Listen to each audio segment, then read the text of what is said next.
விஜய்க்கு ஏன் பத்மபூஷன் விருது தரல அப்படிங்கிற விஷயம் தான் வந்து சமூக வலைதளங்களை வந்து ஒரு ட்ரெண்டிங்காக போயிட்டுருக்குன்னு சொல்லலாம். எதுக்கு இந்த விஷயம் ஆரம்பிச்சது அப்படின்னு பார்த்தோம்னா, 2 நாட்கள் முன்னாடி வந்து நைட் ஒரு அனௌன்ஸ்மெண்ட் வந்து வந்துச்சு.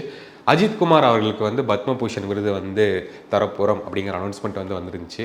ஓகே, அந்த பத்மபூஷன் விருது அப்படின்னா என்ன அப்படின்னு பார்த்தோம்னா, இது வந்து ஒரு ஹையஸ்ட் சிவிலியன் அவார்டு அப்படின்னு தான் சொல்லணும். முதல்ல வந்து பாரத ரத்னா, பத்ம விபூஷன், பத்மபூஷன், அப்புறம் பத்மஸ்ரீ இந்த விருதுகள் தான். இதில் வந்து தமிழில் யார் யாரெல்லாம் வாங்கியிருக்கான்னு பார்த்தோம்னா, பத்மஸ்ரீ விருது வந்து சில நடிகர்கள் வந்து வாங்கியிருக்காங்க. குறிப்பிட்டு சொல்லணும் அப்படின்னா கமல்ஹாசன், விவேக் இந்த மாதிரியான நடிகர்கள்லாம் வாங்கியிருக்காங்க.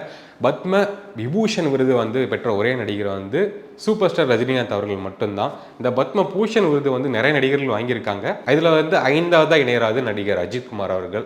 இதற்கு முன்னாடி வந்து சிவாஜி அவர்கள் முதல்ல வாங்கியிருந்தாரு. ரஜினி, கமல், கேப்டன், அதுக்கப்புறம் அஜித்குமார் அவர்கள் வந்து வாங்குறாங்க.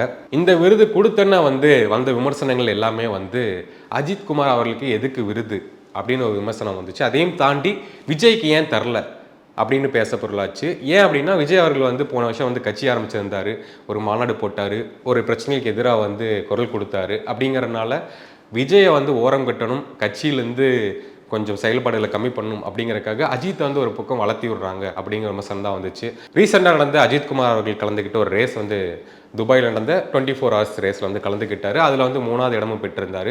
தமிழக மக்கள்லேருந்து தமிழக அமைச்சர்கள், தமிழக அரசியல்வாதிகள் எல்லாருமே வந்து பாராட்டுகள் வந்து தெரிவிச்சிருந்தாங்க. முக்கியமாக வந்து முதலமைச்சரும் துணை முதலமைச்சர் அவங்களும் வந்து ஒரு பாராட்டுகள் தெரிவித்திருந்தாங்க. விளையாட்டுத்துறையை வந்து பல்வேறு இடத்துல நீங்கள் கொண்டு போகிறீங்க, உலக தரத்தில் கொண்டு போகிறீங்க, உங்களுக்கு வாழ்த்துக்கள் அப்படின்னு சொல்லியிருந்தாங்க. தமிழ்நாடுடைய லோகோவும் வந்து அஜித்குமார் அவர்கள் ஷோல்டரில் வந்து பதிச்சிருந்தார்.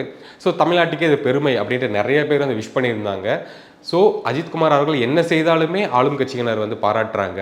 அதனால் இந்த விருது வந்து விஜய் வந்து ஓரங்கட்டணும், அஜித்தை வந்து தூக்கி நிலைநாட்டணும் அப்படிங்கிறதுக்காக கொடுத்த விருது அப்படின்னு ஒரு பக்கம் விஷயங்கள் வந்துட்டு இருந்தாலுமே, இதற்கு ஒரு முற்றுப்புள்ளி என்ன அப்படின்னா, இந்த விருது வந்து மாநில அரசு தரதில்லை, இது வந்து மத்திய அரசு தர விருது.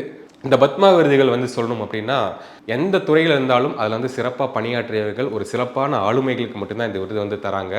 கலைத்துறைக்கு மட்டும் தந்தாங்களா அப்படின்னா கண்டிப்பாக கிடையாது. கலைத்துறை, சமையல் துறை, அதுக்கப்புறம் கலையன் பண்பாடு, அப்புறம் தொழிலதிபர்கள், இந்த மாதிரி எல்லா துறைகளுக்குமே வந்து கொடுத்துருக்காங்க. இதில் ஸ்பெஷலாக சொல்லணும் அப்படின்னா, தமிழ்நாட்டை சேர்ந்த விளையாட்டு வீரர் ரவிச்சந்திரன் அஸ்வினி அவர்கள் வந்து பத்மஸ்ரீ விருதுகள் வந்து வாங்கியிருக்காங்க. ஸோ தமிழ்நாட்டை சேர்ந்த முதல் விளையாட்டு வீரர் வந்து அஸ்வின் ரவிச்சந்திரன் மட்டும்தான். ஸோ அது ஒரு பெருமைக்கான விஷயம். இப்போ அஜித் அவர்கள் பற்றி பேசணும் அப்படின்னா, அஜித்துக்கு என்ன தகுதி இருக்குது பத்மபூஷன் விருது வாங்க அப்படிங்கிற விஷயம்தான். ஏன் என்ன தகுதி இல்லை அப்படின்னு கேட்கும்போது, இவர் வந்து ப்ரொமோஷனுக்கு சரியாக வரமாட்டார், எந்த தயாரிப்பாளரும் வந்து மதிக்க மாட்டார், படம் வந்து சொன்ன தேதிக்கு ரிலீஸ் ஆகாது, அது நிறைய பிரேக் எடுப்பார், ரேசிங்க்கு போகிறம்பார், இந்த மாதிரியான விஷயங்கள் எல்லாமே எழுந்துட்டு இருந்தது. அதுக்கு ஒரு முற்றுப்புள்ளி என்னன்னு கேட்டிங்கன்னா, இவர் வந்து இந்த துறையில் மட்டும் இல்லை, அஜித்குமார் அவர்கள் வந்து ரேசிங் போகிறாரு, தனியாக ட்ரோனுக்கான பயிற்சிகள் கொடுத்துட்ருக்காரு. அதுக்கப்புறம் இந்த துப்பாக்கி சுடுதலில் வந்து சில பரிசுகள் பெற்றிருக்காரு, ரேசிங் பண்ணுறாரு, படத்தில் நடிக்கிறாரு, ஃபோட்டோகிராஃபியில் வந்து பண்ணுறாரு. இந்த மாதிரி பல்வேறு துறைகளில் வந்து அவர் வந்து கலந்துக்கிட்டு இருக்காரு. அதில் சிறப்பாக செயல்பட்டு சில பாராட்டுகள், சர்டிஃபிகேட்ஸ் எல்லாமே வாங்குறதுனால தான் இந்த விருது அவருக்கு அப்படின்னு சொல்லியிருக்காங்க. கேப்டனே வந்து அவர் இருக்கும்போது வந்து அவர் விருதே தரல, அவர் இறந்த உடனே வந்து இந்த விருது வந்து அனௌன்ஸ் பண்ணியிருந்தாங்க. ஸோ இந்த விருது வந்து வயசானவங்களுக்கு தர விருது, அங்கே பாலையா வாங்கியிருக்காரு, அதனால் இங்கே அஜித்குமார் வாங்குறாரு அப்படிங்கிற கான்ட்ரவர்சி எல்லாமே வந்துச்சு. என்ன இருந்தாலுமே இது ஒரு ஹையஸ்ட் சிவிலியன் அவார்டு.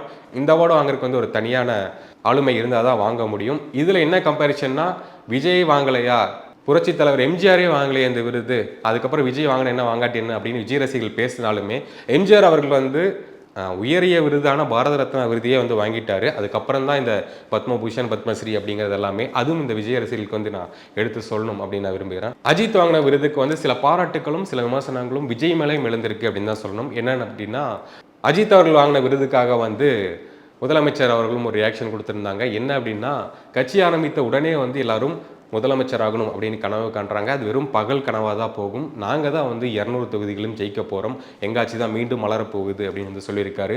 சரத்குமார் அவர்களும் வந்து இதுக்கு ஒரு வாழ்த்தும் சொல்லியிருக்காரு, விமர்சனம் வச்சிருக்காரு. அஜித் அவர்களுக்கு வந்து மிகப்பெரிய வாழ்த்துக்கள், பாராட்டுக்கள், இவ்வளோ பெரிய சாதனையெல்லாம் பண்ணியிருக்காரு. அதே பக்கம் விஜய் பக்கம் பேசணும் அப்படின்னா, நான் அவரை பற்றி பேசுறதுக்கு பெருசாக எதுவுமே இல்லைங்க. அவர் 6 மாதம் தான் கட்சி ஆரம்பிச்சிருக்காரு, என்ன பண்ணுறாரு, என்ன கொள்கை அப்படின்னு எனக்கு சரியாக தெரில. ஸோ அவரை பற்றி நான் விமர்சனம் வைக்கிற அளவுக்கு இன்னும் எதுவும் செய்யலை அப்படிங்கிற மாதிரி சொல்லியிருக்காரு.